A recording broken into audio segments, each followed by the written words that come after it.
আরে এ কি হলো, আমার কুড়ালটা তো নদীতে পড়ে গেল।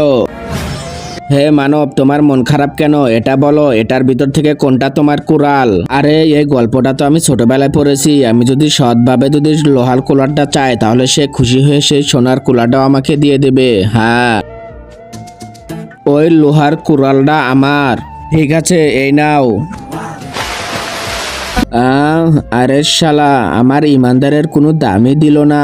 তোর নানি রে, মনে হচ্ছে তোমার লোহার কুলারটা আবার নদীতে পড়ে গেছে। এই নাও।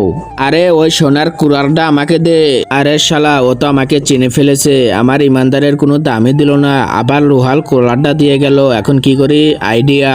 তার আগে তোমরা যারা আল্লাহকে ভালোবাসো, তারা ভিডিওতে একটি লাইক করে চ্যানেলটিকে সাবস্ক্রাইব করবা। আর যদি না করো, তাহলে ভাববো তুমি আল্লাহ তাআলাকে ভালোবাসো না। আর কমেন্টে আই লাভ আল্লাহ লেখো।